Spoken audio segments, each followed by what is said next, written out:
할렐루야, 반갑습니다. 오늘 목사님께서 특별히 주문을 해주셔서 제가 부정선거 문제에 대해서 이제 말씀을 드릴 텐데, 사실 이제 여러분들 뉴스를 통해서도 많이 들으셨을 거예요. 지금 미국에서 부정선거 문제가 이제 심각하다.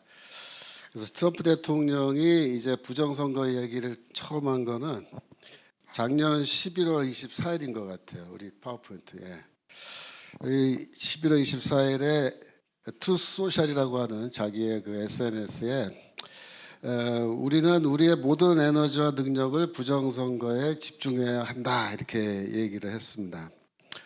그 다음에 12월 14일 백악관에서 이제 성탄절 메시지를 하면서 뭐라 했냐면은 우리는 모든 증거, 모든 자료들을 다 갖고 있다. 그것들이 공개되는 것을 볼 것이고 트럭 한 대 분량의 증거들이 공개가 될 것이다. 그래서 영어로 in truck loads, 그러니까 트럭에 그냥 한가득 실려 있는 그런 많은 증거들이 있다. 이렇게 얘기한 겁니다.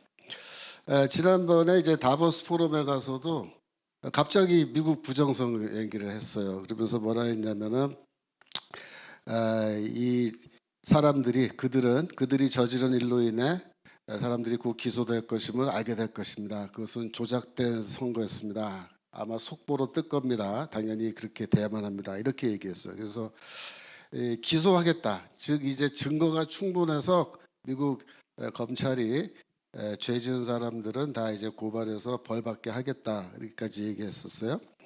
이번에 그 26년 2월 5일인데요. 그 조창기도회를 했어요. 워싱턴에 있는 힐튼 호텔에서. 그래서 여기서 또 뭐라 그렇게 얘기했냐면은 만약에 2020년 대선에 러시아가 개입했다고 한번 가정해 보자, 그죠? 근데 그들은 이제 러시아는 관계 없다고 말한다. 그들이 이제 민주당이죠, 미국 민주당. 그런데 하지만 중국과 약 5개 나라를 추가할 수 있다 그렇게 말했습니다. 그러니까 지금 미국 선거에 개입한 외국 국가들이 있는데 중국 포함해서 5개 국가가 미국 대통령 선거 2020년에 개입했다, 부정선거를 저질렀다 이렇게 얘기를 했어요. 그래서 그러면 그 나라들이 어떤 나라냐, 거기 혹시 대한민국이 들어간 거 아니냐 이렇게 사람들이 지금 많이 얘기들 하고 있죠. 그랬는데 이제 우리 이재명 대통령이 뭐라 그랬어요? 지난번에 1월 7일 날 상하이에서 부정선거에 중국이 개입했다라는 정신 나간 소리를 해서 중국 감정을 상하게 하면 되겠냐? 그러면서 뭐라 그랬습니까? 또 근거 없고 불필요한 협중 조장, 거꾸로 협중 조장 이건 없어야 된다. 그렇게 얘기했는데 이게 1월 7일 날 얘기했는데 2월 5일 날 트럼프 대통령이 중국은 아예 딱 나라 이름 말한 거예요. 중국이 미국 선거에 개입해서 부정선거 했다.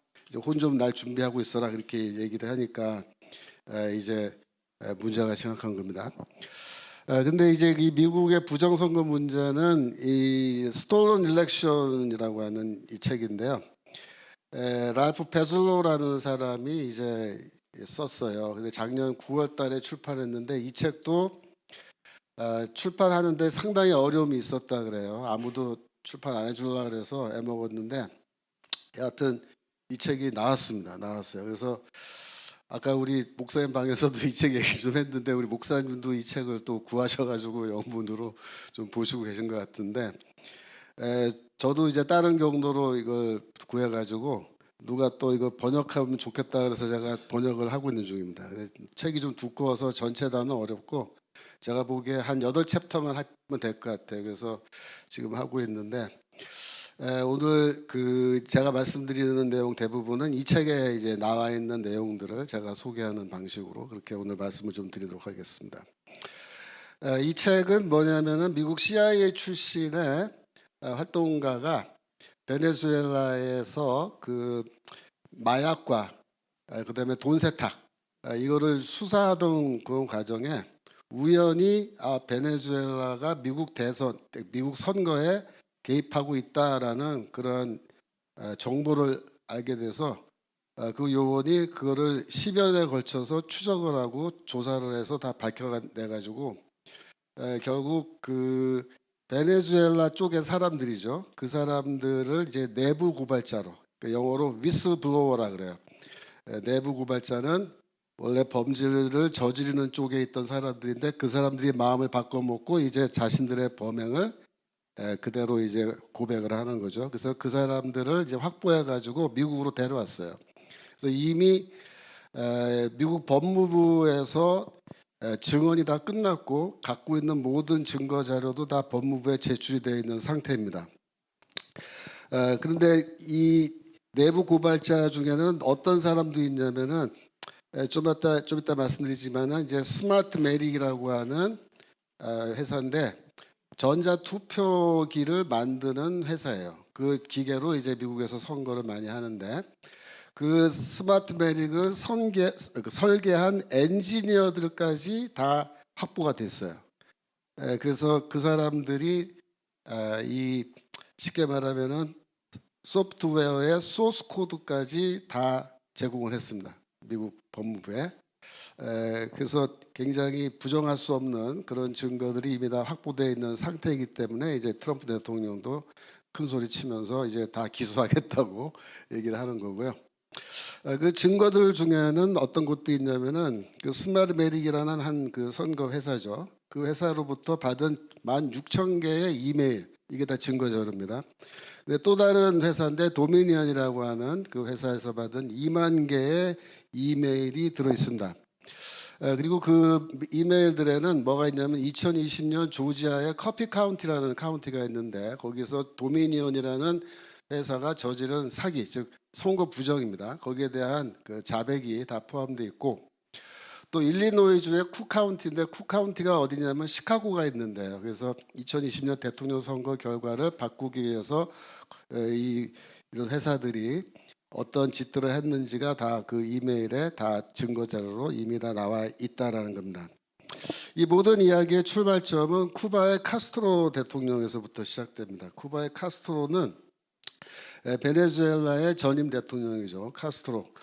카스트로를 아들처럼 좋아했는데 이 카스트로한테 뭐라 그랬냐면은 앞으로 시대에는 이 컴퓨터라는 게 생기는데 이 투표도 선거도 컴퓨터를 사용해서 하게 된다. 그러니까 우리가 지금부터 이 소프트웨어를 개발해서 이거를 잘 활용하면은 모든 선거를 다 이길 수 있다. 우리가 엉터리로 이제 부정선거에서 그래가지고서는 이 카스트로가 그 말을 듣고서 차베스가 그 말을 듣고서 자기 나라 베네수엘라의 이제 대학교인데요. 이 대학교가 시몬 볼리바르 유니버시티라는 데인데 그게 이제 미국으로 치면은 MIT 같은 아주 제일 좋은 공대래요. 그 대학교의 컴퓨터 프로그래밍 전문가, 이게 교수들이겠죠. 그 사람들을 세 사람을 이제 섭외를 했습니다. 그래서 세 사람의 이름이 안토니오 무이카, 로저 피냐테, 알프레도 안졸로라는 세 명의 이제 사람들을 섭외했는데 이 사람들이 2000년입니다. 여러분 2000년이라는 연도를 좀 기억해 주셔야 돼요. 제가 좀 이따 이제 뒤쪽에서 우리나라 얘기도 할 텐데 2000년이 중요합니다. 2000년에 이 세 사람이 미국 델라웨어 주에 가서 스마트 메릭이라고 하는 그 회사를 설립을 하는 거예요. 2000년도에. 근데 이게 중요한 게 뭐냐면 이 스마트 메릭이라는 회사의 실제 소유주가 누구냐, 그게 중요해요. 실제 소유주. 이 세 사람은 그냥 테크니션이에요. 그러니까 컴퓨터 프로그래머들이죠. 실제 소유주는 누구냐면 호헤 로드리게스, 두 번째로 디오스타도 카베오, 세 번째로 마크 말록 브라운, 이런 사람인데 위에 두 사람은 베네수엘라 사람이고 세 번째 사람은 미국 사람입니다. 이 첫 번째 이 호헤 로드리게스라는 사람은 어떤 사람이냐면은 이 사람인데요.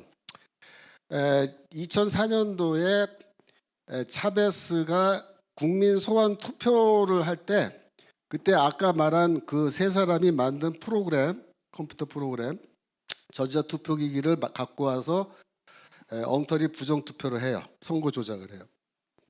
그거 할 때에 저 호헤 로드리게스가 우리말로 하면 중앙선거관리위원회 위원장 같은 거예요. 거기선 국가선거위원회라 그래요. 거기 의장이에요.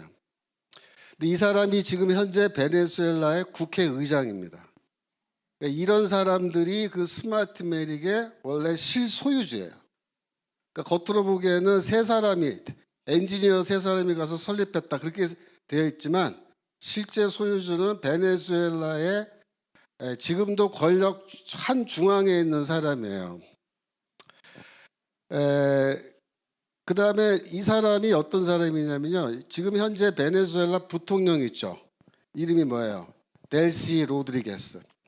이 사람이 누구냐면은 이 사람의 여동생이에요. 이 오누이가 다 해먹고 있는 거예요. 여동생은 부통령, 오빠는 국회의장이에요. 근데 이 오빠가 스마트 매릭 회사의 실소유주라는 거예요. 예, 기가 막히죠. 근데 그 스마트 매릭이 나중에 이제 미국의 선거에 사용하는 기계를 이제 조달하는 그런 회사가 된 거죠. 두 번째 디오스타도 까베오라는 사람은 군대 정부 부처 콜렉티보스라고 하는 일종의 친정부 민명대를 이제 운영하는 사람인데 이 사람도 그 실소유주로 들어가 있어요. 2012년부터 15년까지 국회의장을 했고요. 세 번째 이 사람이 문제인데 마크 말록 브라운이라는 사람은 2011년부터 20년까지의 스마트 매릭의 회사의 회장이었습니다.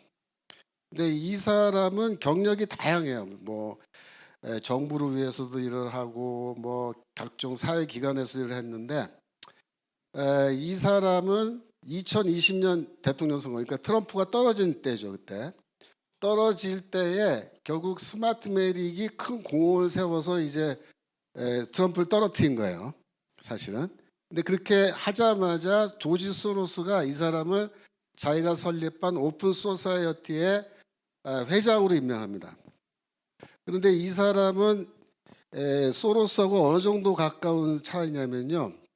이 사람이 유엔에서도 이제 그 직분을 갖고 일을 했는데 뉴욕에 유엔 본부가 있잖아요. 그때 뉴욕에 와서 이제 식구들이랑 와서 살았는데 어디서 살았냐면은 소로스가 소유하고 있는 아파트에서 살았어요. 그러니까 그 정도 친한 거예요. 근데 너 그냥 우리 집 와서 살아. 그 아파트 그냥 통째로 빌려줄 정도로. 그래서 중요한 건 뭐냐면은 이 베네수엘라 출신의 엔지니어 3명이 그냥 미국 가서 회사 하나 설립했다. 근데 그게 어떻게 미국 전체에 굉장히 중요한 역할을 하는 투표기기를 공급하는 그런 일까지 감당하게 되었느냐라고 했을 때 상상이 안 되죠. 컴퓨터 프로그래머 3명이 어떻게 그런 걸 다 하겠어요. 이 배후에는 이런 사람들이 있는 거예요. 그래서 이 첫 번째로 아까 마크 말록 브라운이라는 사람이 갖고 있는 글로벌 인맥입니다. 조지 소로스로 대변되는 아주 그 글로벌한 미국의 그 아주 극좌파 인맥들 그런 사람들의 도움을 받아서 결국은 그 회사가 성장하는 겁니다. 두 번째로 베네수엘라 정권의 재정적 지원인데요. 이 베네수엘라 정부는요 일종의 마약 조직이라고 생각하시면 돼요. 그래서 오늘날 세계에서 가장 큰 마약 조직은 뭡니까? 그러면요 정답이 뭐예요? 그냥 베네수엘라예요. 베네수엘라. 그래서 그 까르텔 델 솔이라고 하는 특별한 이름도 갖고 있지만 태양의 카르텔이라 그래요 우리말로. 근데 태양의 카르텔의 멤버들이 다 지금 마두로가 그 멤버고 그다음에 아까 나온 저런 사람들도 다 멤버고요. 군대에 있는 장성들이 다 카르텔 멤버입니다. 왜 이렇게 됐냐면은 원래 베네수엘라가 그쪽이 다 이제 마약 생산해가지고 콜롬비아에서 이제 그거를 미국 쪽으로 이제 팔고 하는 그런 유통을 하는 곳인데 이거를 옮길 때 베네수엘라가 땅이 굉장히 넓어요. 밀림도 많고 그래서 쉽게 말하면 산적들인 거예요. 산적. 그 마약 갖고 가다가 잘못하면 산적들한테 털리잖아요. 그럼 어떻게 하면 좋겠어요? 경비를 서줘야 돼 누군가가. 그래서 그걸 누구한테 부탁했냐면 베네수엘라 군대에다 부탁한 거예요. 우리가 이걸 마약을 여기서부터 여기까지 옮기는데 우리를 호위해 주면은 돈을 얼마 줄게 그런 거예요. 그래서 그걸 해준 거예요. 한참 해주면서 돈을 받은 거예요. 그러니까 가만 생각해 보니까 이거 우리가 그냥 하면 되겠는데 그래서 군대가 전부 다 이제 그 마약 운송하고 이거 다 해버린 거예요. 그래서 베네수엘라란 나라 자체가 마약 카르텔이다라고 그렇게 이제 됐는데, 그 마약 자금도 자금이지만은 세계에서 석유 매장량이 제일 많은 나라가 어디예요? 바로 베네수엘라입니다. 그래서 이 어마어마한 그 석유를 파는 자금들이 다 누구한테 들어오냐면요, 이 마약 카르텔한테 들어와요. 그러니까 그 돈을 가지고 못할 일이 없는 거예요. 그러니까 미국에도요, 지금 어느 정도로 심각하냐면은 이 베네수엘라의 카르텔들의 그 자금에 의해서 이미 매수돼 가지고 이 사람들을 위해서 협력하고 협조하는 수많은 정치인들, 외교관들, 정보기관 사람들, 이런 사람들이 다 있는 거예요. 뭐 CIA고 FBI고 할 거 없이 전부 다 이 돈 먹은 놈들은 다 협조하는 거예요. 한두 푼이 아니기 때문에 이게. 그래서 지금 이게 굉장히 심각한 겁니다. 그런데 이 소로스의 오픈 소사이어티 재단이라는 것은 이 책에 나오는 그 위슬블로어들, 증인들이죠. 그 사람들은 뭐라 얘기했냐면은 소로스의 오픈 소사이어티의 자금의 대부분은 베네수엘라 정권이 혹은 카르텔 델솔이 제공해 주는 거다, 그렇게 얘기합니다. 그러니까 기가 막힌 거예요.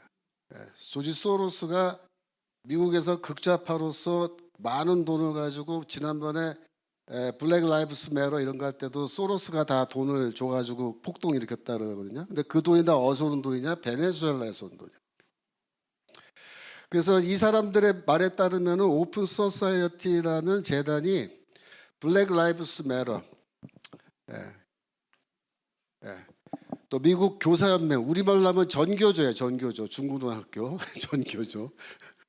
그다음에 플랜드 페어런트후드, 뭐냐면은 이제 낙태하는 거예요. 낙태 운동하는, 사회 운동하는 기관, 외교관계위원회, 많은 사회정의단 단체들, 그다음에 캘리포니아 주지사 게빈 뉴섬 같은 사람들을 지원해주는 돈이 다 그쪽에서 온다라는 거죠. 그래서 이 베네수엘라하고 그다음에 중국, 쿠바, 이란 뭐 이런 데서도 다 돈이 온대요. 그래갖고 이 돈을 가지고 미국 안에서 온갖 나쁜 짓들을 다 하고 있는 거예요, 지금까지. 그래서 이 스마트메릭이라는 회사가 지금 그렇게 돼 있다라는 거죠. 근데 이제 스마트메릭이 2005년도에 세코이아라는 회사를 인수했어요. 근데 왜 그렇게 하냐면은 이 세코이아라는 회사는 원래 미국 회사거든요. 그러니까 자기들이 이제 신분 세탁을 하기 위해서 이렇게 했던 것 같아요. 그래서 세코이아를 돈 주고 사가지고 이제 우리도 미국 회사로 이렇게 좀 하려고 그랬는데, 그때 어떤 문제가 발생하냐면 미국의 외국인 투자 심사위원회 Committee on Foreign Investment in the United States라는 그런 기관이 있는데, 이 기관은 뭐 하는 기관이냐면은 외국 사람들이 미국의 어떤 기업 같은 거를 인수하는 거를 감시하는 거야. 특별히 어떤 기업을 감시하냐면은 정보라든가 안보와 관련되어 있는 그런 기업들을 인수할 때는 얘네들이 조사를 해요. 누가 무슨 돈으로 우리 미국 회사를 사는 거냐. 그래서 이 스마트메릭이 세코이아를 인수할 때 이 기관이 이제 활동을 해가지고 조사를 하는 거예요. 그래서 뭘 요구하냐면은 너희 이 스마트메릭의 실소유주가 누군지를 우리한테 공개하라 그런 거예요. 근데 스마트메릭이 공개를 거부해요, 끝까지. 그러니까 결국 어떻게 되냐면은 외국인 투자심사위원회에서 그러면은 너희가 이거 인수한 거 우리는 인정 못하니까 이 회사를 다시 팔아라, 매각해라, 그렇게 이제 명령한 거예요. 왜 그러면은 실소유주를 공개할 수 없었냐면은 이 실소유주가 실제로 이 70%의 지분을 누가 갖고 있었냐면 무히카 코퍼레이션이라는 어떤 일종의 유령회사 같은 거예요. 그 회사로 이게 지금 잡혀 있는 거예요. 이 실소유주가 70%의 지분을 갖고 있는 거예요. 그러면은 이 무이카 코퍼레이션이 대체 누구 거냐 그거를 이제 알아내야 되잖아요, 그죠? 근데 미국 기관도 이걸 못 알아내는 거예요. 왜냐하면은 이 무이카 코퍼레이션이 어디에 등록되어 있냐면 키라소라고 하는 조그만 나라에 여기 등록이 되어 있는 거야. 키라소가 어디냐면요, 저기 남미 베네수엘라 보이세요? 지도가 좀 작긴 한데 저 위에 쿠바 보이고, 그런데 거기 위에 빨간색 점 하나 있죠. 쿠바, 저기 베네수엘라 위에. 거기 조그만 섬이에요, 섬. 베네수엘라 바로 연안에 있는 조그만 섬인데, 그 섬이 베네수엘라 땅이 아니고 네덜란드형입니다. 네덜란드. 그래서 실제 그 나라 퀴라소라는 나라는, 섬은 네덜란드에 속하는 독립국가인 거예요, 이게. 그런데 이 네덜란드는 어떤 나라냐면은 세계에서 가장 강력한 기업 비밀 보호법을 갖고 있어요. 그래서 네덜란드의 이 퀴라소에다가 이 스마트 매릭을 딱 등록시켜 놓으니까 공개를 안 해도 되는 거예요. 예. 소유주의 이름을 공개 못한다. 우리는 퀴라소에 있기 때문에. 예? 그래서 결국 미국 외국인 투자심사위원회가 팔아라 그래요. 팔아라. 팔아라 그러니까 누구한테 팔았냐면은 세코이아를 도미니언이라고 하는, 원래는 이게 카나다에서 이제 세워진 회사인데, 도미니언이라는 회사에다가 이 회사를 매각했어요. 근데 이미 이 스마트 매릭이 세코이아를 인수했을 때 세코이아에 있는 모든 그 기계들, 소프트웨어는 전부 다 스마트 매릭이 사용하는 그 소프트웨어로 다 설치가 끝난 거예요. 그래서 똑같은 회사인 거예요. 그러니까 스마트 매릭이나 세코이아나. 근데 그거를 이제 도미니언한테 팔았잖아요. 도미니언한테. 그러니까 도미니언도 그거를 인수인계해서 어떻게 됐어요? 세 회사가 다 똑같은 프로그램을 사용하는 거예요.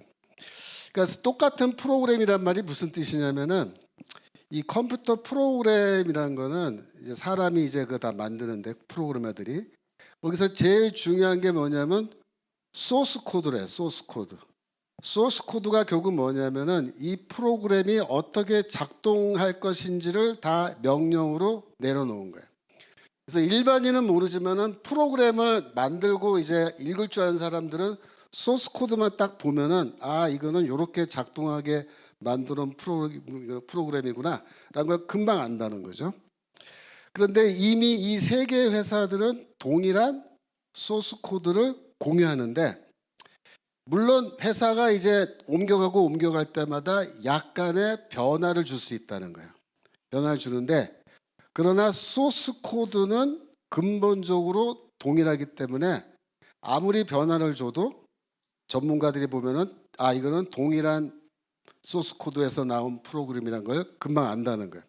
그 비유적으로 말하면은, 여러분 뭐 산토끼 토끼야라는 노래 아시죠, 그죠? 이 노래 멜로디가 있잖아요. 이게 소스 코드라면은 이거를 아무리 변주를 해서, 그죠? 좀 박자를 빠르게 하고 좀 느리게 하고 뭐 화음을 좀 다른 거 넣고 이렇게 하더라도, 결국 변주를 하더라도 기본적인 멜로디 뭐야? 산토끼 토끼야거든요, 그죠? 그래서 아무리 변화를 줘도 소스 코드는 그대로 지문처럼 남아 있다는 거예요. 여러분 그것도 좀 잘 기억을 해주셔야 돼요. 좀 이따 드릴 말씀하고 연결이 되니까. 여하튼, 그런데 이제 이 도미니언이라는 이 회사는 어떻게 되냐면은,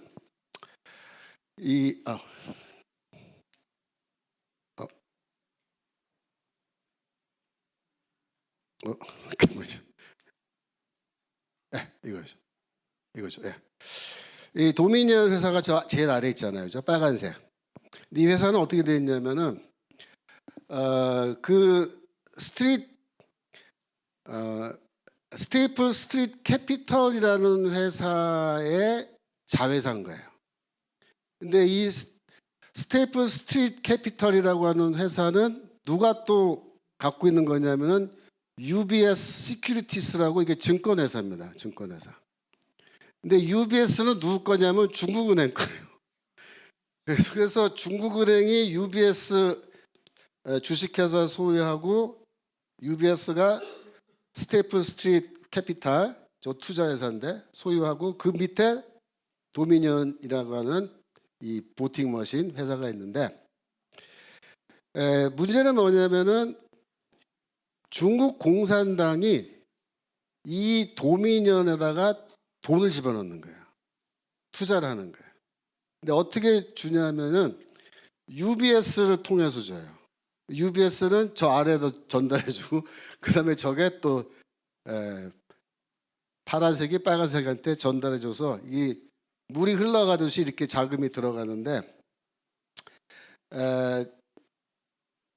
2018년도에 2억 달러를 줍니다. 2억 달러. 그러니까 도미니언에다가.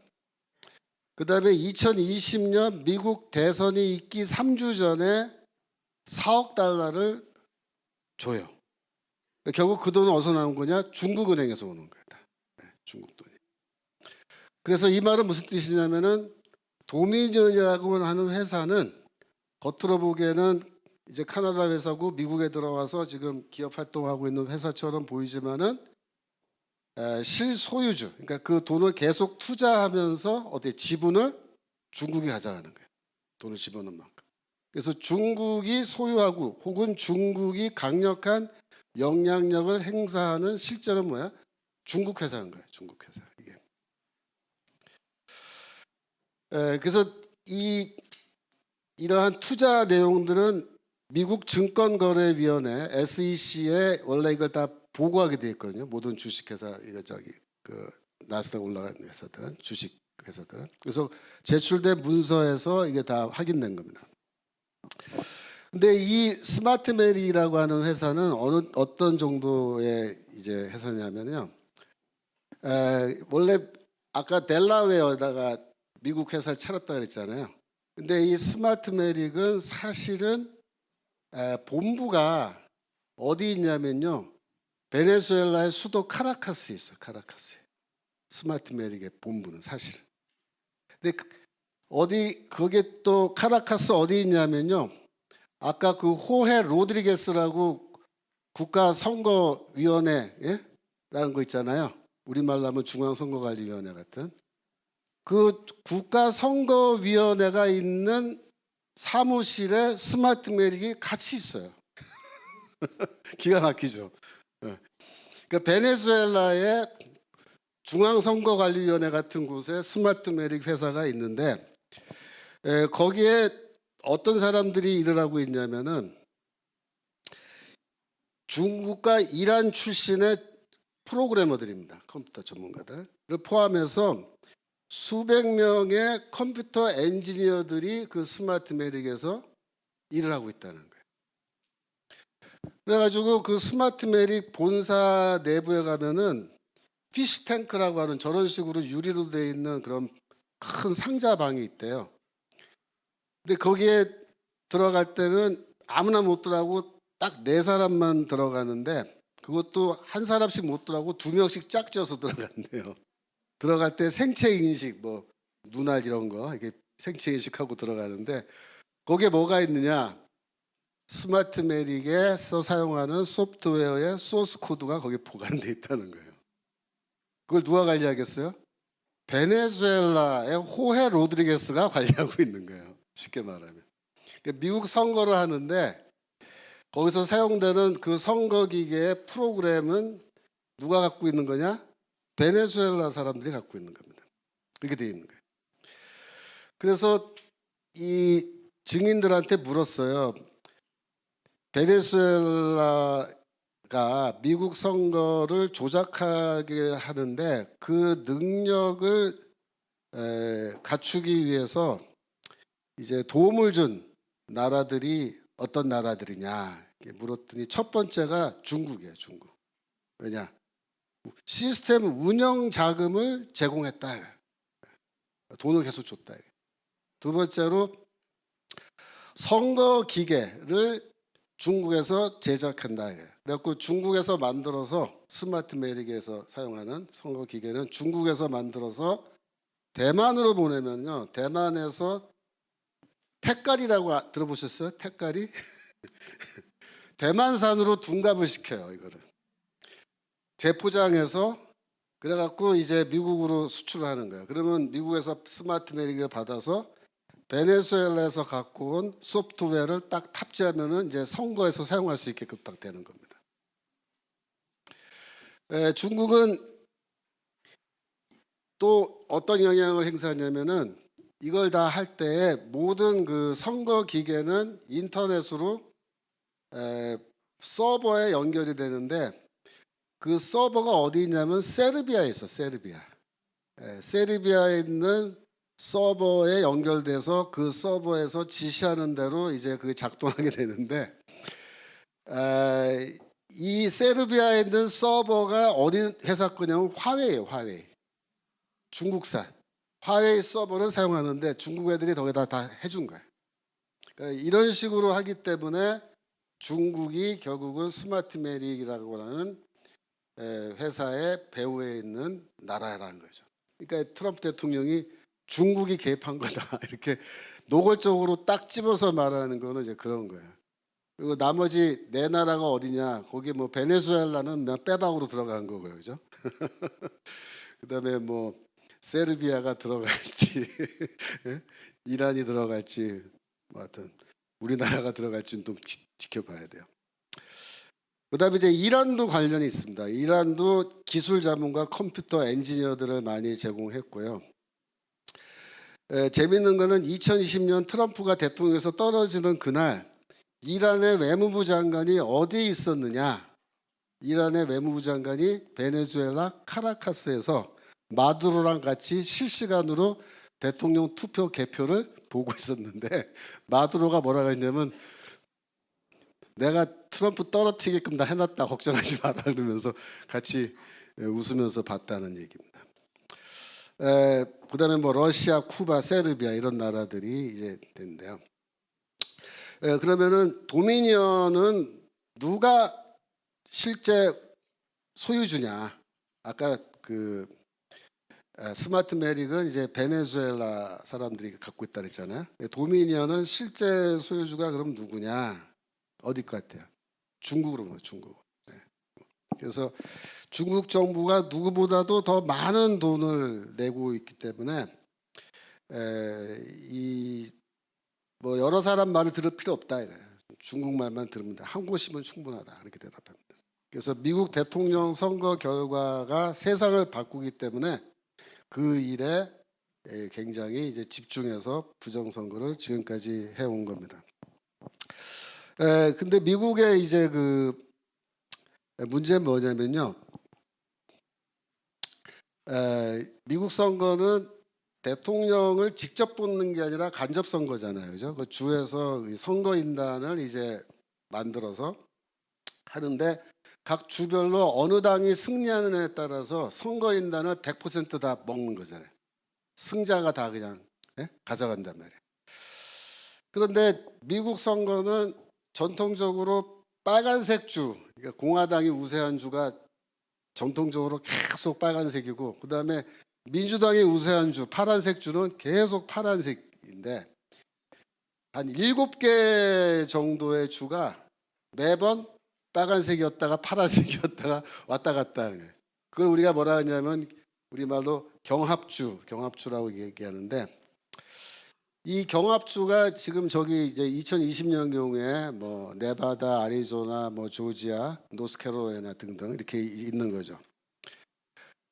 근데 이 몇 개 안 되는 이 주가 결국은 뭐예요?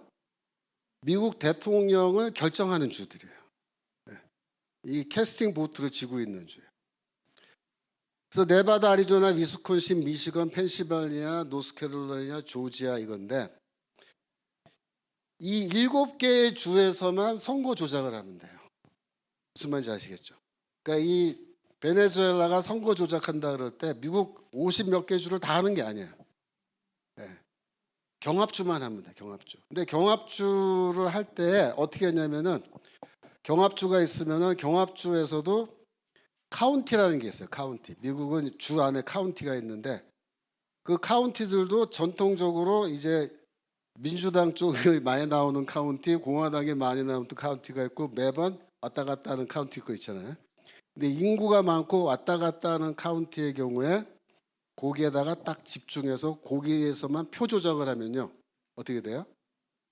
그 주 전체의 판세가 뒤집어지는 거예요. 7개만 뒤집어 버리면은 미국 대통령 선거는 하나만 해요.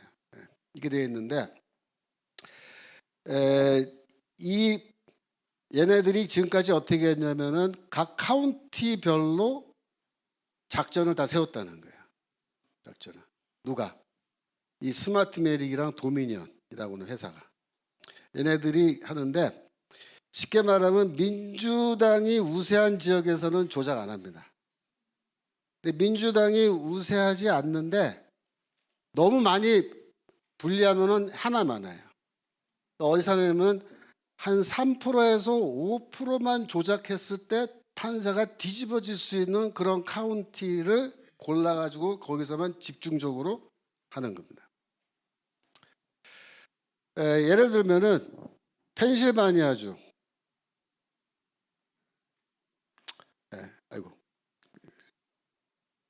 펜실바니아주에서는 3개나 4개 정도 카운티의 선거 결과만 뒤집어져도 펜실바니아주의 선거인단을 몽땅 민주당으로 바꿀 수가 있다. 그래서 얘네들이 이 그러니까 프로그래머들이고 또 얘네들이 선거 전문가들이 있어가지고 얘네들이 밥만 먹고 그것만 연구한대요. 밥만 먹고. 그리고 다음번 선거 때는 우리가 어떻게 할 거냐 여기서. 그래서 조작하는 방법이 똑같은 방법을 쓰는 게 아니라 10몇 가지의 조작하는 법이 있는데 그거를 컨비네이션을 매번 바꿔서 쓰는 거예요. 그래가지고 나중에 통계가 나와도 일관성 있는 통계가 안 나오게 하는 거예요. 네? 일관성이 없이 다 들쑥날쑥하게 통계가 나오는데 다 민주당이 이겼다 이렇게 만든 거예요. 그래가지고 그거를 죽어라고 연구하고 그 다음에 나중에 선거 끝난 다음에 감사가 나올 경우에도 그 감사를 피할 수 있는 방법까지 미리 다 연구를 해서 준비를 한다는 거예요. 그래서 이게 안 걸린다는 거예요. 그러면은 이 경합주 스윙 스테이트의 모든 그 선거를 할 때 이 선거 진행 상황이나 이런 거는 다 화웨이 연락망을 통해서 화웨이 서버로 가는데 아까 말한 것처럼 세르비아에 있는 서버에서도 가지만은 홍콩에 있는 또 서버가 있대요. 거기로도 동시에 다 들어간다는 거예요. 그러면은 이 경합주에서의 선거 결과를 이제 조작을 하는데 실시간으로 그 표가 들어오는 걸 보면서 조작을 할 수도 있다는 거예요. 그러니까 어떤 거냐면은 미국 대통령을 결국 누가 결정하냐면은 미국 국민들이 결정하는 게 아니라 그럼 누가 결정하는 거야? 베네수엘라와 중국이 결정하는 거야. 다음번은 갑시다. 우리 미국 대통령 누구를 세우면 좋지? 누구로 하지 뭐 이래가지고서 하는 거예요. 네. 그게 2020년 선거였다는 거예요. 그래서 이 중국이나 베네수엘라 입장에서는 이 투표기기, 특별히 소프트웨어입니다. 이 소프트웨어가 핵무기보다 더 강력한 무기다. 핵무기보다. 미국을 들었다 놨다 들었다 놨다. 우리가 마음대로 다 할 수 있다. 미국 전체에 3,400개의 카운티가 있는데 그게 다 선거구예요. 근데 이제 이 전국 선거를 이렇게 조작을 해가지고 이거 뒤집어 엎기 위해서 몇 개의 카운티만 작업하면 된다 그랬잖아요. 그러면은 이제 그렇게 할 때 인원이 몇 명이나 필요하냐 그랬더니 이 전문가들의 대답은 몇 명이냐면요. 8명에서 10명만 있으면 됩니다. 책에 나와요. 8명에서 10명만 있으면 우리가 실시간으로 미국 대통령 선거고 뭐고 간에 선거 결과 다 뒤집을 수 있다. 기가 막히죠. 그러니까 이런 게 다 우리한테 참고가 되는 거예요. 참고가.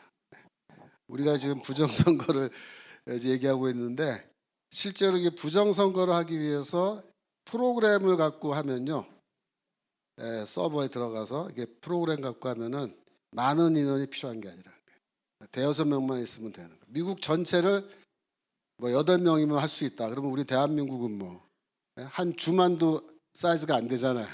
캘리포니아만 하지 않잖아, 우리 사이즈가. 몇 명 필요 없어요. 2~3명은 되는 거예요. 우리나라 정도 사이즈면. 그래서 얘네들이 이제 그 2000년도부터 얘네들이 이 작업을 해가지고 결국 이 기계를 2000년대에 남미에 있는 다른 나라에 수출하기 시작한 겁니다. 그래서 볼리비아의 이제 모랄레스 대통령 같은 사람들이 이 혜택을 본 사람이에요.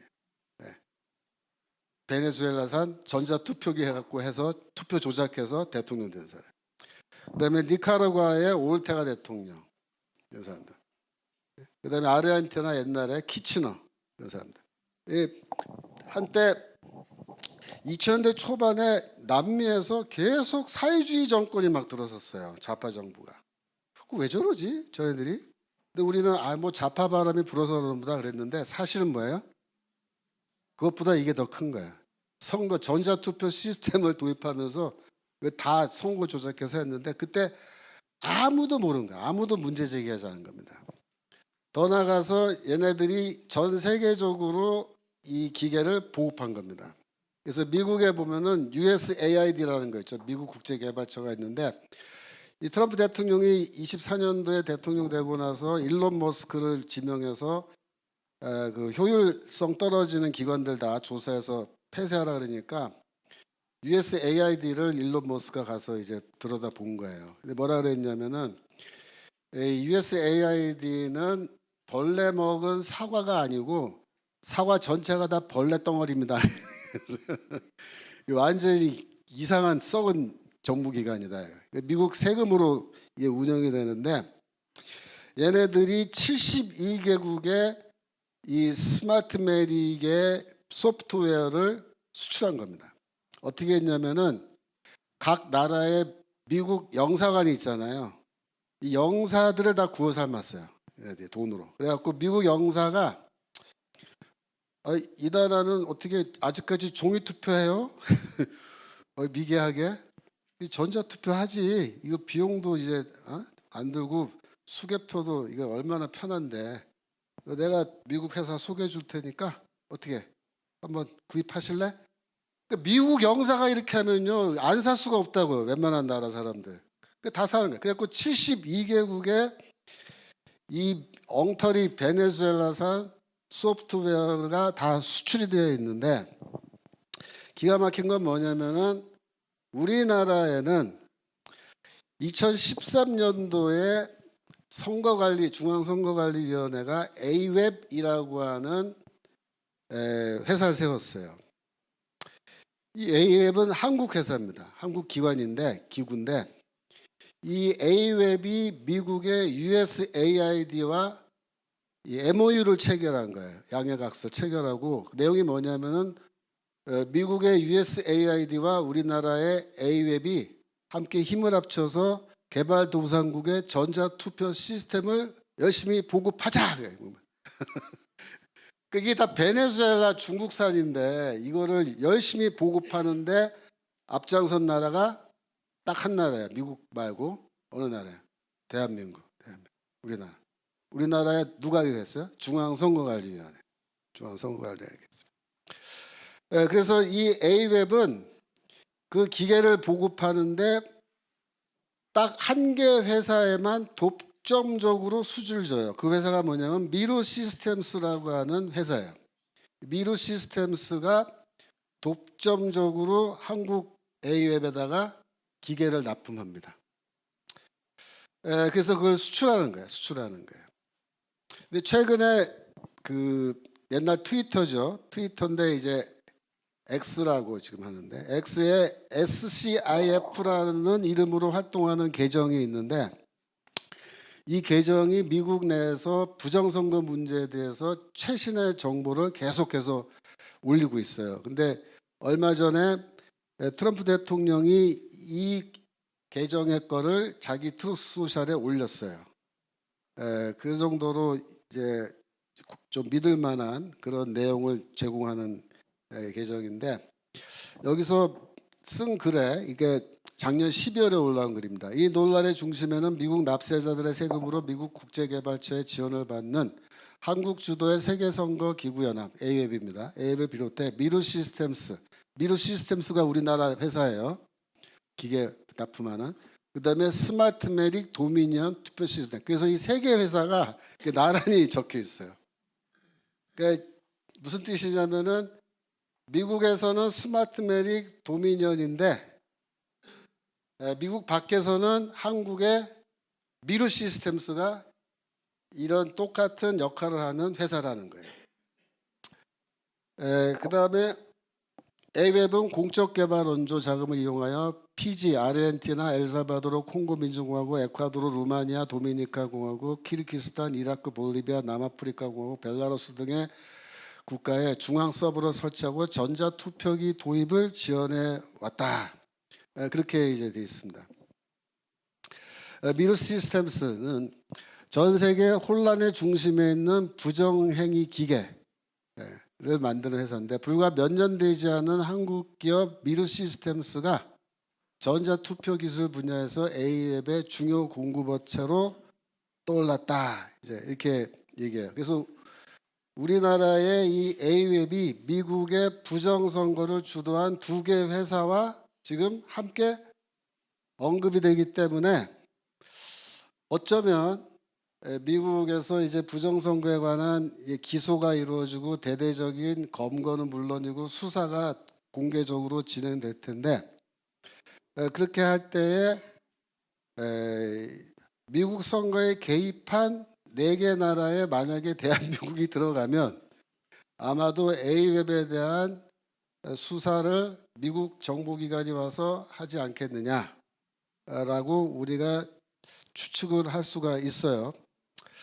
그런데 이제 우리나라 내부 문제로 조금 돌아가 보면요. 그러니까 이제 이게 국제적인 선거 부정 카르텔인데 우리나라도 거기에 한 달이 걸쳐 있는 거예요, 지금.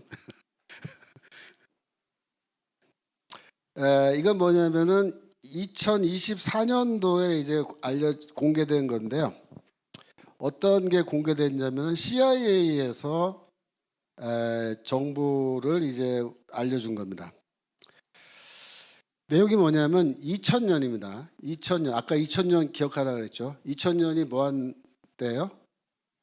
스마트메릭이라는 회사가 미국에 설립된 해가 2000년이에요. 근데 그 2000년에 우리는 뭘 했냐면 남북한 이제 정상회담을 했어요. 김대중이 이제 북한에 가서 김정일이랑 만났는데, 그때 두 사람이 차에 타서 두 사람만 앉은 상태에서 대화를 했는데, 그거를 미국 CIA에서 도청을 한 거야. 도청을 해가지고 알고 있었는데 그거를 2024년도에 공개를 한 거예요. 근데 그 내용이 이제 저기 뉴스에 다 나오는데, 그 밀담에 이렇게 물어요. 김정일이가 김대중 그 당시 대통령이죠. 글씨가 좀 작지만 차기 대선은 누구를 염두에 두고 있어?라고 물은 거예요.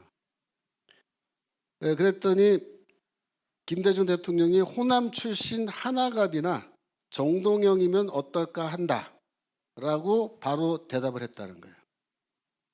그랬더니 김정일이가 그건 안 돼요. 그건 아니돼요. 그러면서 노무현으로 하시오 그래요. 노무현으로 하시오. 그래서 특정 후보를 김정일이가 낙점을 했는데, 이제 김대중은 이제 그때 뭐라고 했냐면, 아직 그 인지도도 없고 저기 좀 알려지지 않은 사람이라서 좀 어렵습니다. 노무현은 안 될 것 같습니다. 그랬더니 이제 마지막으로 뭐랬냐면은 김정일이가 이렇게 말했어요. 선거 문제는 우리와 연구를 많이 합세다.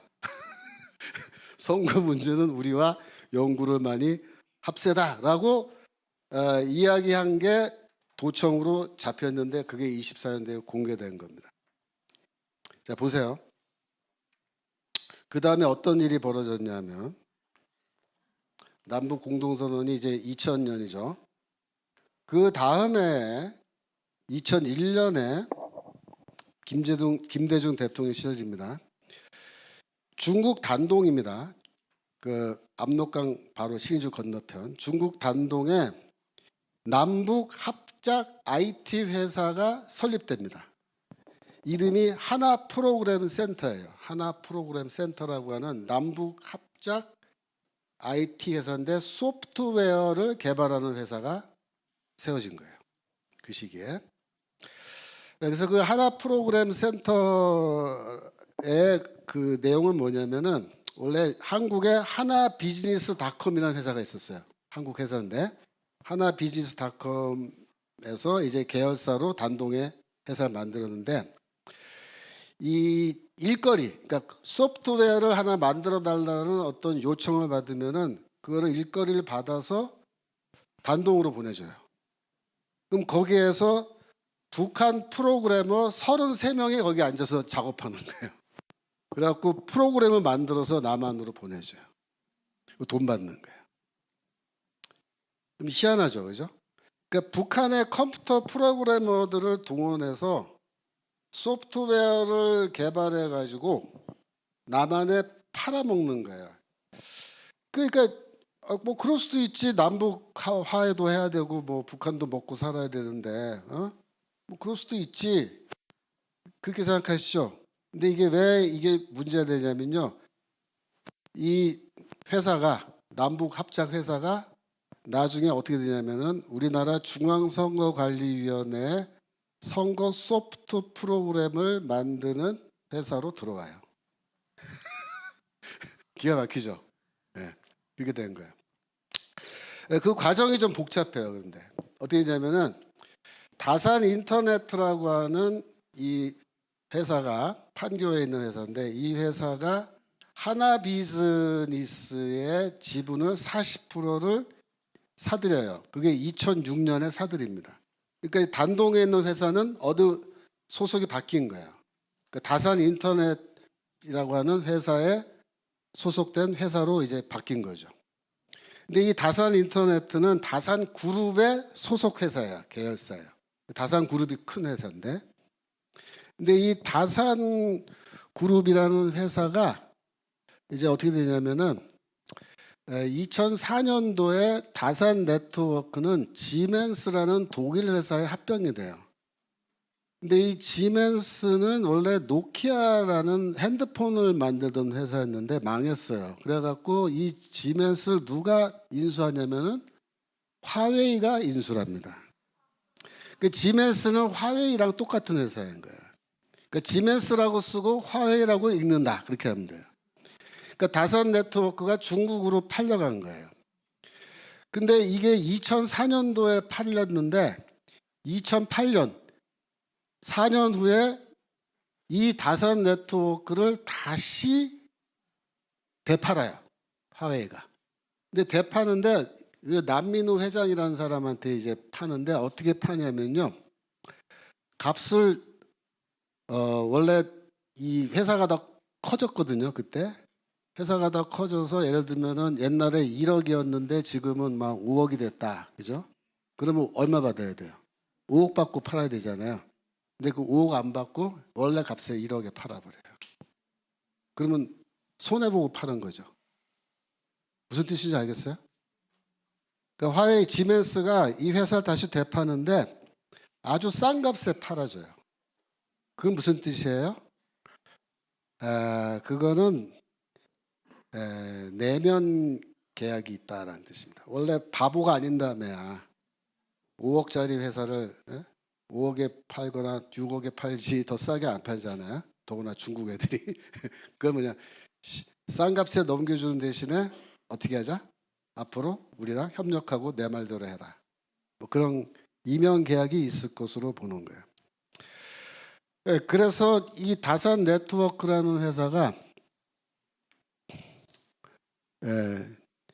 그다음에 어떻게 했냐면 핸디 소프트라는 이 회사, 우리나라 회사인데 이거를 인수합니다. 근데 이제 핸디 소프트 회사도 이상산이라고 전 한동대 교수가 이제 사장인데, 이 사람이 뭐 하던 사람이냐면은 아까 단동에 만들었던 회사 있죠. 그 단동 하나 프로그램 센터의 사장이었어요. 네. 한동대 교수인데 단동 가서 일했던 거예요. 그리고 이 사람의 직위는 중국어로 되어 있어요. 그 총경리, 우리말로 하면. 근데 중국말로 쭝찍리라 그래요. 쭝찍리. 그러면은 사장이에요, 사장. 근데 이 핸디 소프트까지 여기 다산 네트워크에 들어오는데, 이 핸디 소프트는 원래 뭘 하던 회사냐면은 정부 기관의 소프트웨어를 만들어서 제공해 주는 거를 전문적으로 하는 회사예요. 그러니까 얘네들은 정부 기관이랑 거래하는 회사인 거예요. 근데 이거를 다산그룹이 인수를 해요. 그럼 어떻게 돼요? 다산그룹이 이제 정부 기관이랑 거래를 하는 거예요. 소프트웨어를 제공. 그래서 결국 이게 선거관리위원회로 들어오는 거예요. 그래서 다산그룹의 이 핸디소프트가 결국은 한국전자투표라는 회사로 변신을 하는 거예요. 그래서 이 한국전자투표 K보팅이라고 하는 이 회사가 현재 전 세계에 공급되고 있는 이 투표기, 한국산 투표기의 소프트웨어를 만들어서 제공하는 그런 역할을 하는 거고, 이 회사랑 이제 관계된 게 뭐냐면 아까 그 미루 시스템스죠. 미루 시스템스. 그러니까 미루 시스템스하고 이제 이 한국전자투표라는 회사는 다른 회사예요. 다른 회사인데, 대체로 제가 이제 조사를 해보니까 제 추측에는 어떠냐면은 미루 시스템스는 주로 하드웨어를 만들고 거기에 소프트웨어는 이 한국전자투표 쪽에서 만든 소프트웨어가 장착이 되는 것 같아요. 그런데 이게 결합이 된 상태에서 외국으로 이제 수출이 됐거든요. A웹을 통해서. 그러니까 어떻게 됐나 봅시다. 요거 말고요.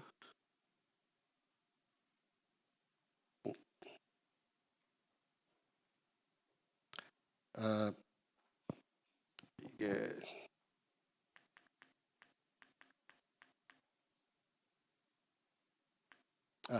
내가 파워포인트를 만들다가 뒤쪽에다 잘못 놔뒀네. 요거 보시면 돼요, 이제.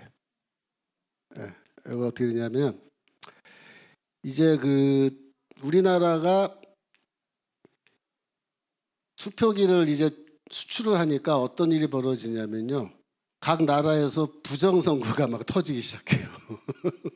이라크에서 이제 부정선거 문제가 터졌는데, 한국산 투표기, 저 미루 시스템스가 수출한 그 기계로 이제 투표를 해가지고 부정선거 선거 조작을 하다가 걸린 거예요. 그 부정선거로 이제 문제가 이제 터진 거죠.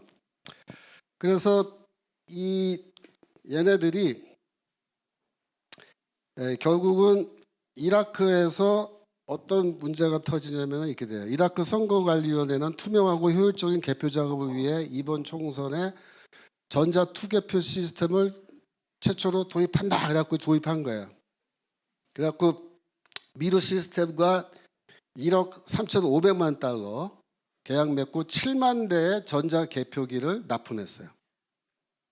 그랬더니 어떻게 돼요?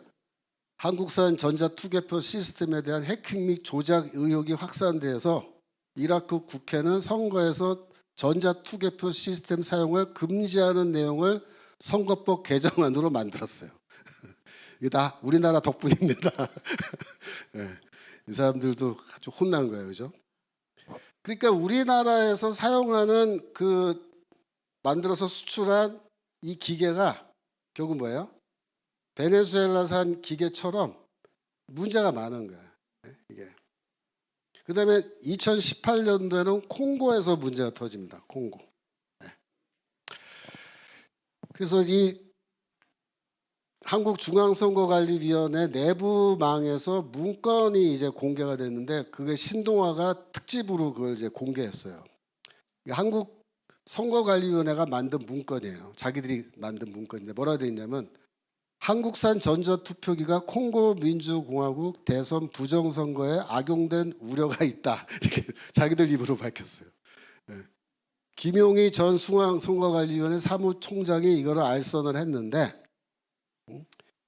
이 문건은 이 과정에서 A웹 사무총장은 콩고 선거위원회에 1,700억 상당의 한국 M사 터치스크린 투표 기계 뭐예요? M사가 어딜 것 같아요? 미루 시스템 그렇죠. M이면 미루지 뭐. 네? 계약을 알선했던 것인데 터치스크린 투표 시스템은 승인받지 못한 공적 개발 원조 사업으로 외교 전문을 받기 전까지 이런 사항을 전혀 모르고 있었다. 이와 관련해 문건은 A백과 특정 업체의 유착 문제가 제기되겠다. 또한 문건은 M사의 터치 스크린 투표 시스템에 대한 국제사회의 우려를 소개했다. 그죠? 그래서 돈 아끼겠다고, 선거 비용 아끼겠다고 이거 도입하려고 그랬는데 미국 등 서방 국가들이 부정선거 가능성이 있다고 격렬하게 반대해서 콩고는 그때 무산된 걸로 알고 있습니다. 키르기스탄에서도 한국 전자투표기기를 지원했어요. 이거는 내가 아까 A웹에 들어가서 보니까 자기들은 키르기스탄하고 관계 없다고 나왔는데 중앙일보 2015년 기사에 나와요. 키르기스탄 공화국 총선 때 한국의 전자투표기기를 지원했다라고 이렇게 나와요. 지원한 건 2015년에 지원했는데 문제가 터진 거는 2025년 대통령 선거 때 문제가 터졌죠. 어떻게 됐어요 그때? 폭동이 일어나가지고 막 난리 났죠. 대통령 쳐들어가서 막 사람들 막 총 쏘고 죽고 막 난리 났잖아요. 그런데 결국 저 사람이 원래 떨어졌는데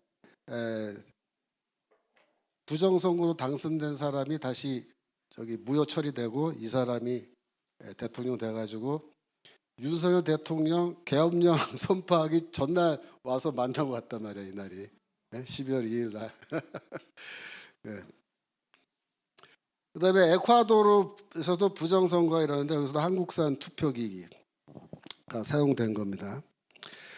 그래서 에콰도르는 A웹 회원국가이면서 A웹 무상 원조 사업에 참여한 나라예요. 그래갖고 A웹이 투표기 공급한 나라입니다. A웹에서 지금 다 아니라고 발뺌하는데 다 자료가 나와요. 찾으면. 루마니아는 A웹 회원국이다. 그 이외에도 몇 개 더 있긴 한데 하여튼 그거는 좀 의혹 차원이니까 확실하지 않으니까 잠깐 생략하겠습니다. 재밌는 건 뭐냐면 루마니아는 약간 애매해요. 이게 뭐냐면은 2024년이 선거 부정 사례가 가장 많이 발생한 해였던 거예요. 2024년이. 그러니까 요 기관은 요런 것만 전문적으로 이제 그 조사해서 이렇게 하는 기관인데 거기에서 나온 자료입니다. 2024년도 전 인구 4분의 1에 해당하는 20억 명이 투표를 했대요. 2024년에만. 근데 제일 많이 발생했대요. 뭐 나라들이 쫙 있는데 아까 말씀드린 나라들뿐만 아니라 다른 나라도 또 포함되어 있어요. 그럼 여러분 왜 이렇게 24년도는 역사상 제일 전 세계적으로 부정선거가 많이 일어났을까요? 이유가 뭘까요? 갑자기 사람들이 네? 부정선거 막 이렇게 할까요? 이게 다 부정선거 기계, 소프트웨어, 전자투표 시스템, 전자개표기를 전 세계적으로 보급하면서 이렇게 된 겁니다. 그 보급하는데 미국, 두 번째로 어느 나라가 큰 공헌했어요? 우리 대한민국. 그러니까 대한민국의 선거가 온전할 것 같아요. 여러분 생각하기에? 네? 대한민국 선거가 온전하겠어요? 잘 보세요. 스마트 매릭이 미국에 회사 설립한 게 2000년이죠.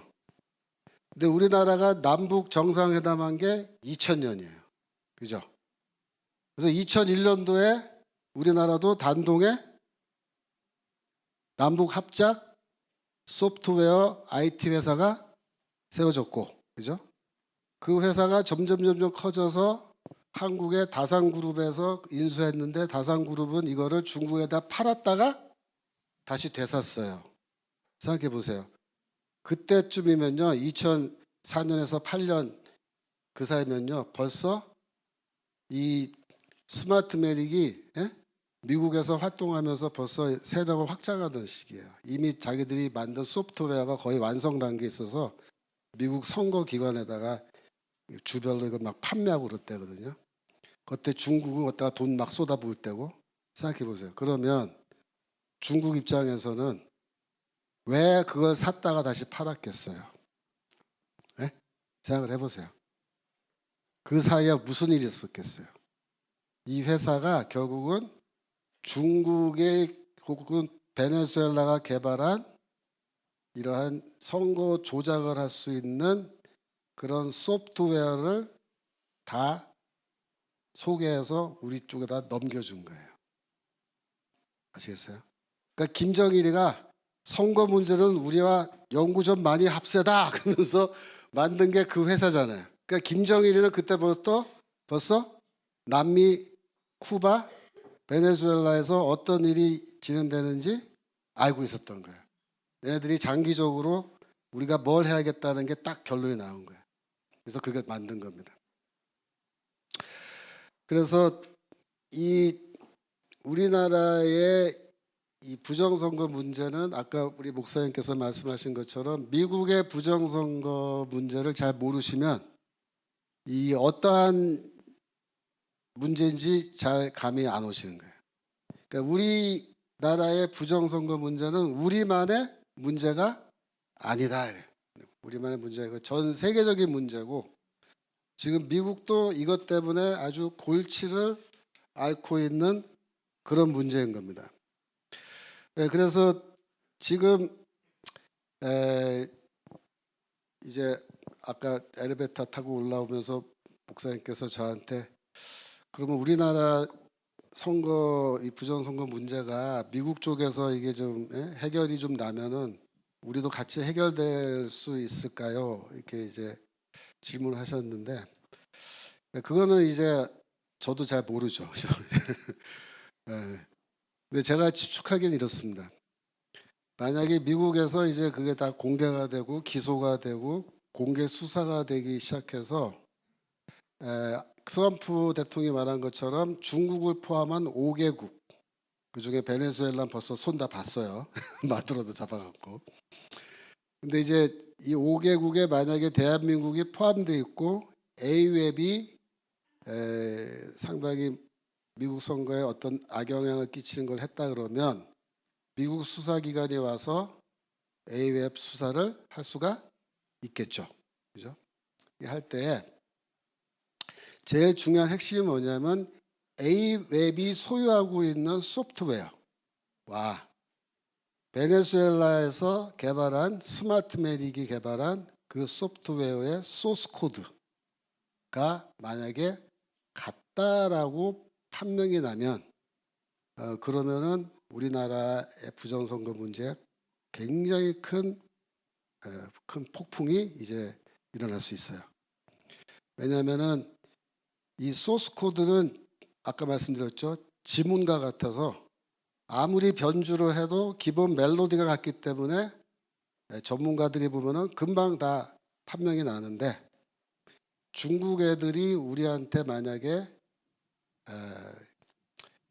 아까 그 회사 통해서 중국의 혹은 베네수엘라가 개발한 도미니언이나 스마트 메리크가 똑같은 프로그램을 우리한테 전달해 줘서 그걸 우리가 가공해서 전 세계에 유포했고 그 같은 프로그램이 국내 선거에 사용됐다면 그죠? 그러면은 우리나라에서 부정선거가 있었다라고 볼 수밖에 없어요.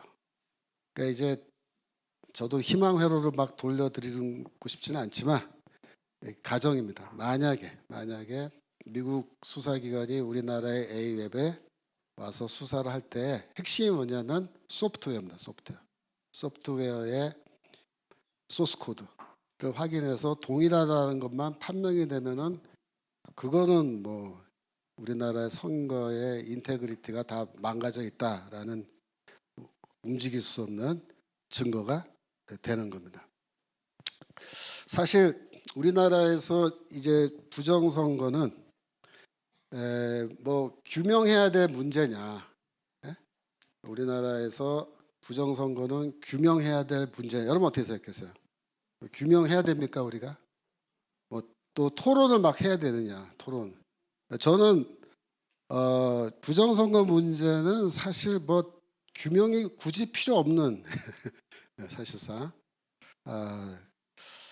부정선거를 이제 검증하자 그랬는데 우리가 유일하게 검증하려면 중앙선거관리위원회 서버를 검증하는 것 외에는 다른 검증 방법은 없습니다. 그러니까 형상기억종이 이런 건 다 아시죠, 그죠? 그러니까 이거 뭐 빳빳한 투표지가 막 이렇게 신권 다발처럼 쌓여 있는데 이거를 사전 투표에서 접지 않은 투표용지들을 모아놨기 때문에 이렇게 됐다. 그 말이 안 되죠. 사전 투표에서 지금 아무리 저렇게 접지 않고 넣었다 하더라도 저 정도로 빳빳하기는 힘들죠, 그죠? 사람들이 다 이렇게 만지고 어떤 사람은 또 구겨서 넣을 수도 있고 그런 건데 하나도 빠짐없이 좀 다 빳빳하잖아요, 저거. 거기다가 뭐 이제 붙어 있는 건 말할 것도 없죠, 그죠? 그래서 이런 거는 뭐 사실 무슨 형상 기억종이 이런 거 얘기하는 거는 우리 국민들을 개돼지로 보고 이렇게 하는 거예요, 얘네들이. 또 선거관리위원회 지난번 서버 점검 들어갔는데 서버의 비밀번호가 1, 2, 3, 4, 5였다, 그죠?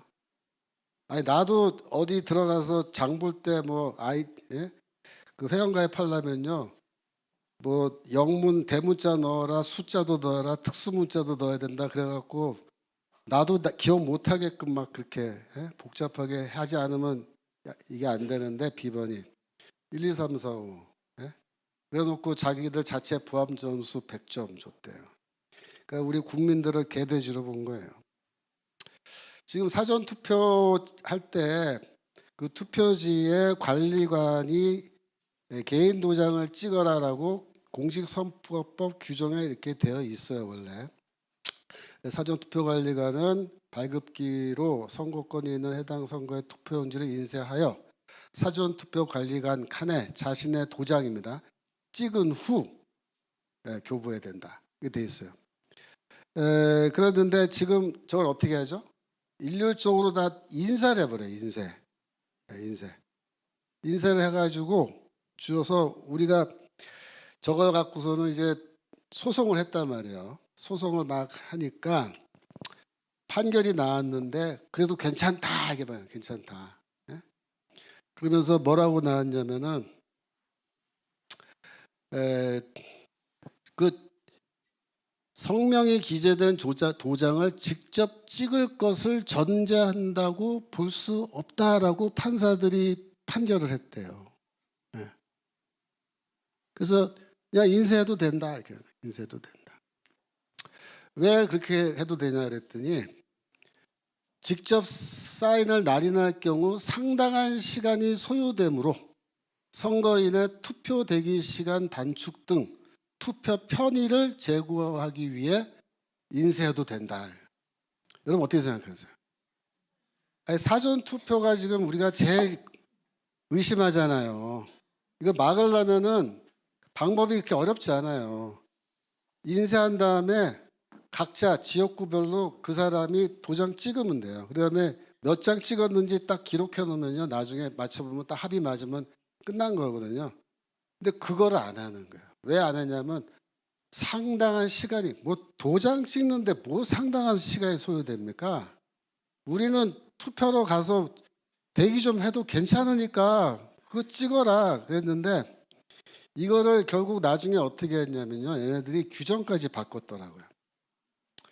84조에 하니까 이게 2014년도에 바꾼 거예요. 그러니까 공직선거법은 국회에서 만든 거고요. 규칙은 선거관리위원회에서 만든 거예요.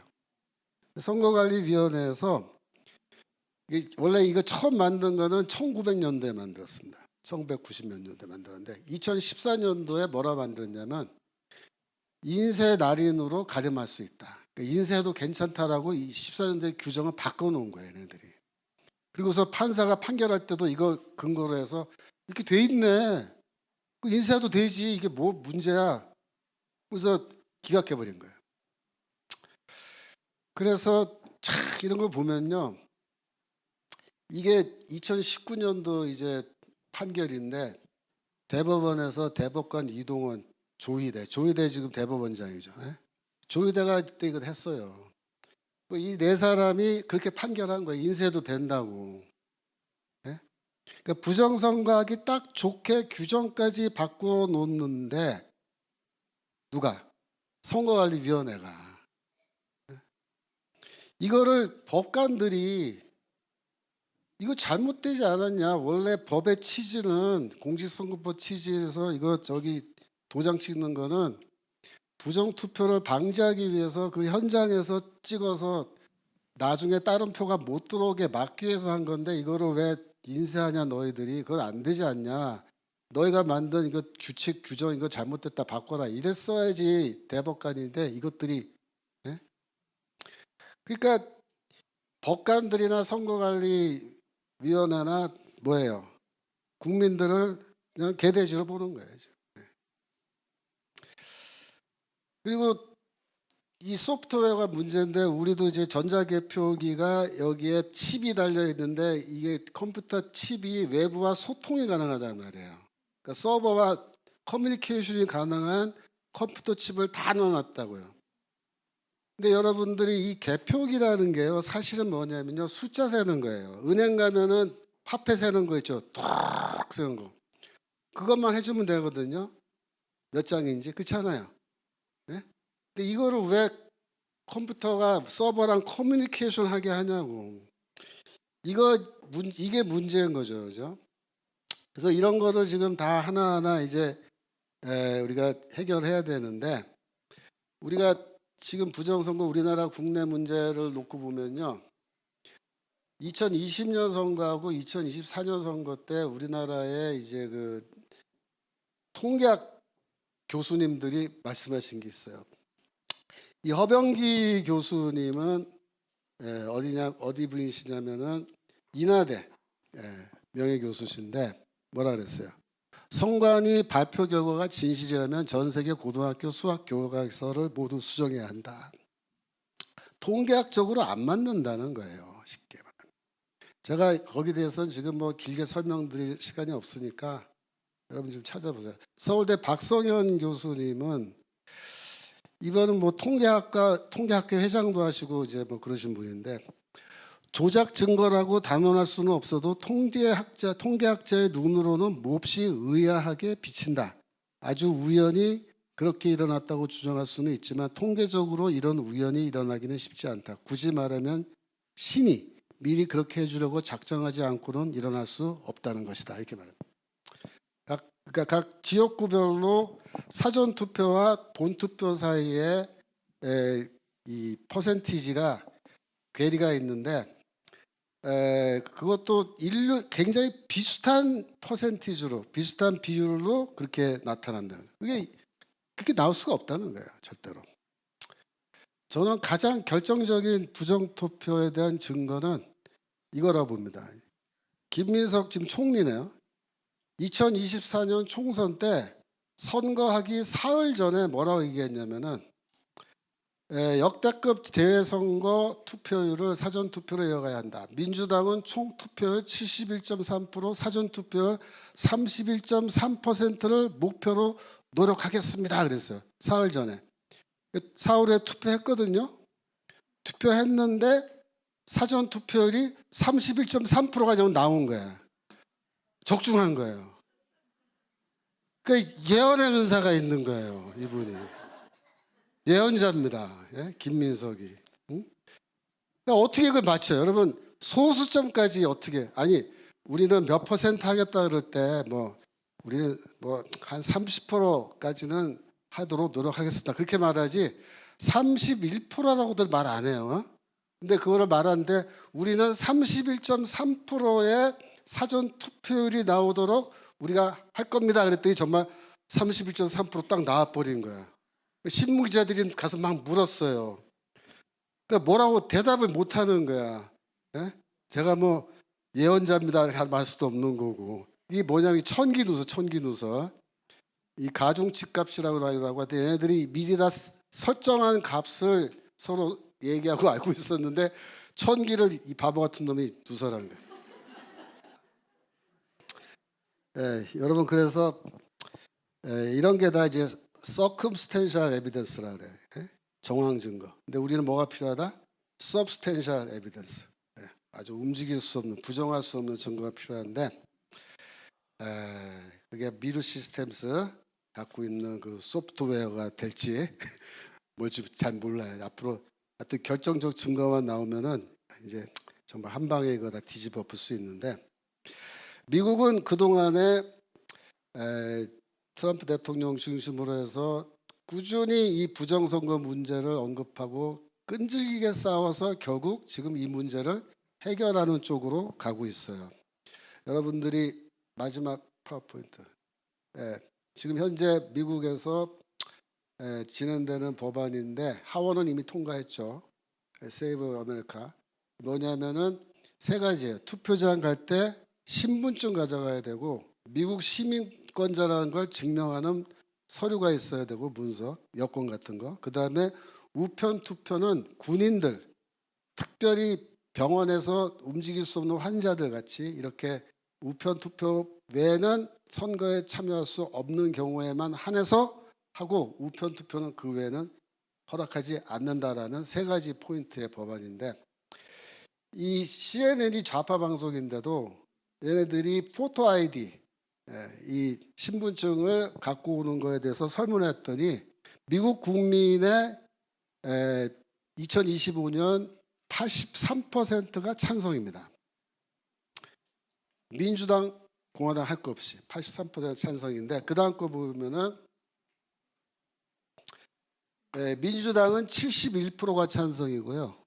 공화당은 95%가 찬성이에요. 그러니까 이거는 이 법안은 통과될 수밖에 없습니다. 상원도 제가 보기에 통과시켜야지 안 시키면 저 사람들이 진짜 화날 거예요. 그러니까 미국은 벌써 우리말로 하면은 사전 투표에 해당하는 우편 투표가 폐지되는 겁니다. 미국 우편 투표는요 우리보다 기간이 길어요. 한 달 정도 돼요. 우편 투표 어느 주에서는 한 달, 그러니까 15일 전부터 받고 15일 지나고도 계속 받아요. 우편 투표를. 되게 웃기죠. 그러니까 얘네들 미국도 지금 문제가 심각한 거예요. 그래서 이 세 가지로 해서 일단은 사전 투표에 해당하는 우편 투표 하는 거고 그다음에 불체자들 투표 못하게 하는 거고 이거 다 하는 겁니다. 이렇게 할 때 어떻게 싸웠습니까? 미국은. 이거 어떻게 이 문제 해결했어요? 끊임없이 얘기한 겁니다. 트럼프 대통령도 그렇고 계속해서 사람들이 끊임없이 얘기해서 알린 거예요. 그게 뭐냐면요. 영어로 말하면 awareness. awareness. 알게끔 하는 거예요. 누가? 이거를 문제라고 생각하는 사람들이 계속 얘기하는 거예요. 그래서 점점점 많은 사람들이 이 문제를 인식하게 됐고 그래서 이거 정말 심각한 문제라고 생각해서 이번에 법안으로 완전히 어느 정도 문제가 이제 해결되는 쪽으로 간 겁니다. 지금 사실 미국은 이 부정투표 문제보다도 더 시끄러운 문제는 앱스타인 파일 문제입니다. 여러분 아시죠? 앱스타인 파일이 공개되면서 지금 미국 사회가 막 거의 뒤집어지고 있어요. 지금 난리가 났는데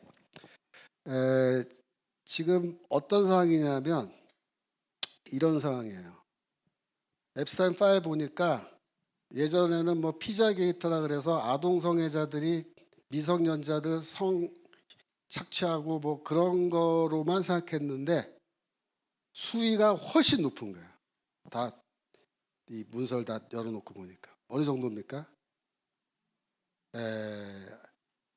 아동들을 사고 팔고 그다음에 아동들을 인신 제사로 그 사탄 숭배하는 것처럼 인신 제물로 바치고 애들의 피를 마시는 거예요. 왜 마시냐면 그냥 안 마시고 애들을 고문을 해요. 고문을 하면은 이 고통과 공포를 느끼면은 몸에서 어떤 호르몬이 나오는데 뭐 아드레날린뿐만 아니라 호르몬이 나오는데 그게 이제 피로 호르몬이 나오는데 그렇게 해서 고문한 다음에 애들의 피를 뽑아서 마시면 그게 마약보다도 훨씬 더 강력한 체험 효과가 있다고 그렇게 생각한대요. 그래서 그걸 마신다는 거예요. 거기 나가서 뭘 해서 또 인육을 먹었어요. 애들의 고기를 비프 절키라고 부르면서 정말로 비프 절키를 만들어 먹은 건 아니고 아이들의 고기를 실제로 먹었어요. 인육. 그 기록에 다 나온 거예요. 어마어마한 악이 드러난 겁니다. 근데 지금 그런 상황에서 언론은 이 문제를 다루지 않습니다. 메이저 언론사는 아예 안 다뤄요. 박스 TV도 안 다뤄요. 그 대신에 유튜버들 같은 이런 인디펜던트 언론인들이 이거를 계속 문서를 공개해서 소개하고 막 하는데 국민들이 점점 지금 알아가고 있는데 문제는 핵심이 뭐냐면은 이러한 범죄를 저지른 사람들을 미국의 수사기관이 수사를 해서 그들이 저지른 범죄 행위에 대해서 벌을 받게 할 거냐 그 문제입니다. 근데 아직 한 명도 기소가 되지 않았어요. 아마도 한 명도 기소되지 않고 끝날 수도 있을 것 같아요. 근데 그게 왜 문제가 되냐면 이 사람들이 파워풀한 사람들이고 세계를 들었다 놨다 하는 그런 사람들인데 이런 어마어마한 악을 행했는데 이게 공개가 됐는데 만약에 이 사람들을 처벌하지 않으면 어떻게 돼요? 그건 무슨 뜻이냐면 그걸 허락한다는 뜻입니다. 그래도 된다. 괜찮다. 우리가 허락할게. 너희는 해. 먹고 싶으면 먹고 마시고 싶으면 마시고 우리는 상관 안 할게. 이렇게 된 거예요. 그럼 되겠어요? 그게 문제인 거예요. 그게. 그래서 우리가 하나님의 백성으로서 우리는 뭘 옳고 그른 거, 선과 악, 죄가 뭐고 죄가 아닌 하나님의 뜻이 무엇인지 우리가 알잖아요. 미국에도 크리스천들 많은데 우리가 이런 걸 다 보고 인지하고 알면서도 말을 안 하고 못 본 척하고 외면하고 아니 뭐 나는 몰라 난 내 삶이 바쁘니까 뭐 기소를 하든지 말든지 이렇게 하면은 어떻게 돼요? 이런 죄를 지어도 괜찮은 세상이 돼버리는 거예요. 그래서 이 문제가 사실 심각한 문제입니다. 우리나라의 부정선거 문제는 얘네들에 비하면 사실 어떻습니까? 굉장히 좀 사소한 문제처럼 보일 정도죠. 예? 뭐 우리는 뭐 인육 파티라고 그런 건 아니니까. 그런데 하지만 우리도 뭐예요? 이거는 잘못된 거예요. 부정선거. 선거 결과를 조작한다든지 소프트웨어를 가지고서 전 세계 또 우리나라에서 선거를 왜곡시켜서 민주주의가 제대로 작동되지 않게끔 완전히 민주주의를 파괴하는 이런 짓거리를 하는 놈들이 있는데 이거를 우리가 알고서도 그냥 넘어간다? 그럼 안 되는 거죠. 그죠? 악이 있으면 악은 어떻게 해야 돼요? 까발려야 됩니다. 악은 까발려야 되고 이번에 앱스타인 파일을 공개한 거는 전적으로 잘한 거예요. 잘한 거고 그게 공개되는 게 옳고 공개된 다음에는 어떻게 돼요? 시시비비를 가려야 돼요. 그래서 무엇이 옳고 무엇이 그른지 그걸 딱 세워줘야 돼요. 그렇게 하지 않으면 자라나는 어린 세대는 아 이렇게 해도 되는구나. 세상은 이렇게 돌아가는구나. 네. 잘못된 길로 가는 거예요. 그래서 우리가 이 부정선거를 대하는 자세는 사실 미국에서 앱스타인 파일 문제를 대하는 자세하고 똑같습니다. 원칙은 똑같아요. 잘못된 거는 바로 잡아야 되고 잘못된 거는 잘못됐다고 알려야 되고 이 싸움은 어떤 싸움이다? 알리는 싸움이다. 알리는 싸움이다. 어웨어니스 계속해서 그러니까 지금 미국의 유튜버들이 계속해서 앱스타인 파일을 새로운 문서를 막 연구해서 매일같이 새로운 게 공개되고 막 하면서 점점 더 그 전모가 밝혀지잖아요. 그죠? 그러면서 사람들이 깨닫는 거야. 아, 세상이 정말로 악하구나. 그러니까 이런 거야. 얘네들은 이런 거야. 이제 다 공개됐잖아요. 근데 그래, 우리가 좀 먹었다. 왜? 마실 수도 있지. 뭐 어쩌라고? 어? 너희들 어떻게 할 건데? 어? 뭐 할 수 있는 거 있어? 해봐. 이렇게 되면 안 된다는. 부정선거 똑같아요. 아, 우리가 좀 부정선거 할 수도 있지. 31.3% 그래. 어? 어쩔 건데? 어쩌라고 그래? 어? 이 수구 세력들아. 우리는 진보고 정의고, 어? 우리가 좀 할 수도 있지 그렇게. 그거 가지고 난리야. 이렇게 되는 거예요. 그죠? 그러니까 악이 큰 소리 치고 악은 잘못됐다고 말하는 사람들은 말을 못하고 입을 다무는 그런 세상이 되면은 안 된다 그 말씀입니다. 오늘 성경 말씀 다시 보겠습니다. 시편 7편 14절입니다.